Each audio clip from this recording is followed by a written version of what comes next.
Assalamualaikum warahmatullahi wabarakatuh. Apa kabar teman-teman? Jumpa kembali dengan kami Dewani Duren ya. Hari ini hari Rabu tanggal 24 November tahun 2021. Suasana sangat cerah teman-teman. Ya, di depan kami ini ya jenis bawor ya. Kita konsep duo planting teman-teman. Di sebelahnya sana montong karena dulu ini sempat bermasalah si bawor. Nah, pagi ini kami akan berbagi kembali kepada teman-teman, berbagi pengalaman, berbagi tentang ya, teori berkebun dan lain sebagainya. Nah, khusus pagi ini kita akan bahas teman-teman fase vegetatif ya. Fase vegetatif. Nah, dalam berkebun kita mengenal dua fase teman-teman ya. Yang pertama adalah fase vegetatif atau fase pertumbuhan. Kemudian yang kedua adalah fase generatif atau pembuahan. Nah, fase pembuahan atau generatif itu dipilah menjadi dua. Yang pertama adalah pembungaan dan yang keduanya adalah pematangan buah. Nah, karena kami itu masih balita, jadi balita itu identik dengan pertumbuhan. Jadi Dewani Duren banyak sekali membahas tentang fase pertumbuhan ini teman-teman, karena memang masih di sini ya, kita masih di sini, kami masih di sini. Nah, ada 4 faktor yang sangat berpengaruh di dalam fase pertumbuhan yang pernah kami baca dari seorang tulisan yang selama ini kami anggap ya guru kami lah ya. Guru kami itu pernah menulis ada 4 fase pertumbuhan, ada 4 faktor di fase pertumbuhan yang sangat penting kita perhatikan teman-teman ya. Selama ini orang berpikir bahwa pupuk atau nutrisi itu memegang peranan penting, ternyata tidak teman-teman, ternyata tidak ya. Pertama, di fase pertumbuhan faktor yang paling penting diperhatikan adalah ketersediaan air. Ketersediaan air itu memegang peranan sangat penting ya, kurang lebih sekitar 49%. Kemudian yang kedua adalah sinar matahari teman-teman. Sinar matahari itu kurang lebih 37%. Sisanya 14, sekian persen itu adalah nutrisi. Kemudian yang berikutnya adalah asam amino. Selama ini orang berpikir bahwa nutrisi itu memegang peranan penting, ternyata tidak. Dan ya, Dewani Duren sudah membuktikan teman-teman bahwa irigasi menjadi faktor penentu di fase vegetatif. Karena itu ketika kami mulai berkebun, kami sudah memikirkannya dengan matang dengan cara ya, menyediakan saluran air sebagai tandon. Jadi di kebun kami ini teman-teman ada sekitar 14 ya saluran air seperti ini, panjangnya 50 meter, lebarnya itu sekitar 10 meter dalam 1 meter teman-teman, kedalaman 1 meter juga. Itu ada 14 ya di sekeliling kebun ini. Nah, karena kami betul-betul menyadari teman-teman bahwa irigasi menjadi faktor yang nomor 1 ketika kita memutuskan berkebun durian dan memasuki fase vegetatif ya. Dan kami sudah membuktikan teman-teman, nggak bisa dibantah ya, nggak bisa dibantah. Dewani Duren sudah membuktikan dengan ya mengatur irigasi, penyediaan air yang sangat baik. Hari ini kami bisa mendapatkan pertumbuhan yang maksimal. Nah, kalau bicara matahari teman-teman ya, kalau kita bicara matahari setiap hari ya, karena ini lahan bekas sawah ya, itu matahari jam sekian ya teman-teman, ini baru sekitar jam 7:30 itu sudah full sinar matahari ya. Kalau kita bicara matahari ya, jadi matahari memegang faktor peranan yang kedua setelah air teman-teman, setelah air. Jadi ya, ketika nanti misalnya teman-teman akan memutuskan untuk berkebun durian, itu fokus pertama yang harus diperhatikan adalah menyediakan air. Ya, ketersediaan air sangat mutlak ketika kita memutuskan untuk berkebun durian, teman-teman. Nah, kemudian matahari. Kemudian berikutnya adalah nutrisi, asupan gizi yang kita belikan. Asupan gizinya kayak seperti apa? Sering kami bahas berkali-kali bahwa makro mikro memegang peranan penting, kemudian mikroba. Nah, ini kita ulangi. Karena apa? Tidak apa-apa, kita ulangi, kita bahas berulang-ulang, nggak apa-apa teman-teman, supaya kita benar-benar paham. Nah, kalau ketiga hal di atas sudah terpenuhi dengan baik, ya, sudah terpenuhi dengan baik, insya Allah teman-teman akan didapatkan pertumbuhan yang maksimal yang seperti kami dapatkan di kebun kami. Apalagi kalau faktor yang keempat itu juga dicukupi dengan baik. Ya, dicukupi dengan baik. Apa faktor yang keempat, teman-teman? Faktor yang keempat adalah peranan asam amino.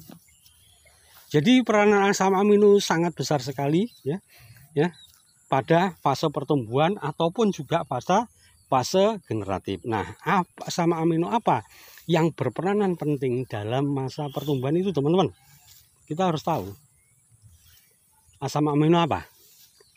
Nah, menurut tulisan kami baca dari seorang yang kami anggap guru kami, itu beliau menyebutkan bahwa asam aminoprolin itu memegang peranan penting di fase vegetatif, teman-teman. Nah, fungsinya apa asam amino di sini? Ya, asam aminoprolin itu berfungsi sebagai benteng pertahanan terdepan pohon durian terhadap cekaman abiotik dan biotik. Cekaman abiotik atau stres abiotik itu apa? Stres karena faktor lingkungan. Ya, faktor lingkungan itu apa saja? Faktor lingkungan itu bisa, misalnya kekeringan. Ya, faktor lingkungan itu bisa kekeringan, teman-teman. Ya, bisa karena akar rujun, zona rujun atau di bawah kanopi daun itu terendam air. Itu stres karena lingkungan. Kemudian peranan asam amino yang kedua adalah untuk menanggulangi stres biotik. Stres biotik itu apa? Stres biotik itu stres karena hama penyakit. Contoh, tak kasih contoh ini teman-teman. Ketika kita memasuki musim penghujan, sudah dipastikan bahwa penyakit banyak. Terutama jamur, teman-teman. Hama, terutama jamur itu banyak.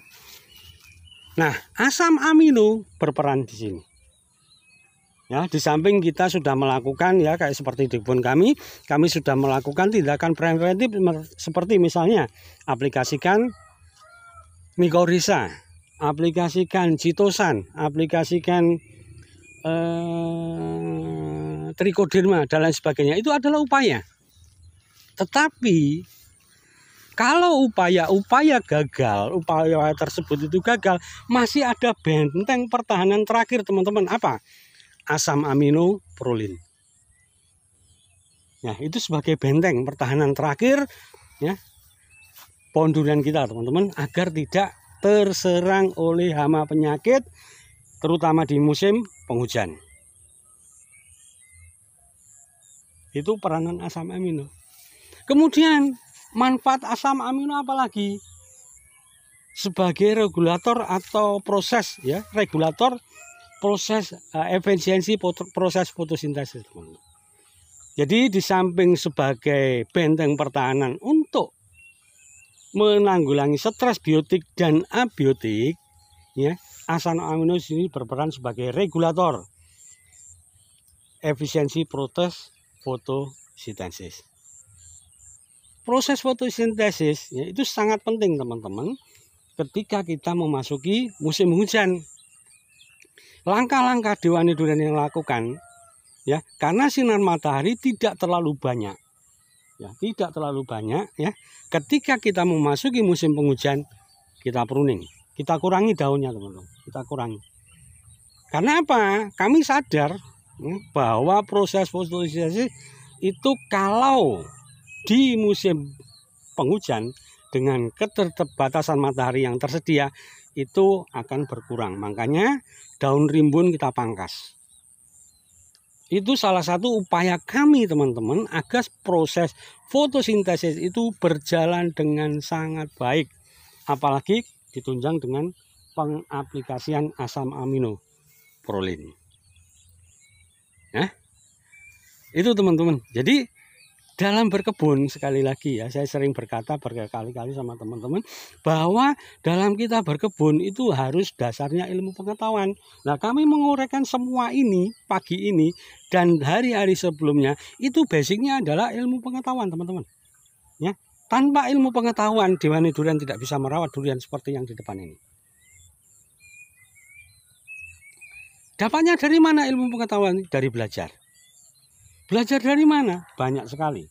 Di medsos tinggal kita pilih mana yang sesuai dengan angan-angan kita teman-teman. Yang sesuai dengan angan-angan kita. Nah, fase generatif itu kami lalui dengan sangat baik alhamdulillah. Ya, teman-teman bisa lihat hasil yang kami dapat sampai hari ini ada di depan kamera ini. Ya, ada di depan kamera ini. Ini adalah upaya kami menerapkan ilmu pengetahuan dalam berkebun. Jadi kami tidak mau main tebak-tebakan teman-teman. Tidak mau main tebak-tebakan. Jadi semua harus terukur dengan baik. Ya, terukur dengan baik. Kenapa kami beri asam amino? Kenapa kami beri pupuk mikro? Kenapa kami beri pupuk makro? Kenapa kami kasih citosan? Semua adalah ada alasan yang bisa dijelaskan secara ilmiah. Ya, jadi berkebun itu tidak ngawur. Ya, karena apa? Kalau ngawur, nanti hasilnya juga awur-awuran. Betul nggak teman-teman? Ya, hasilnya awur-awuran teman-teman.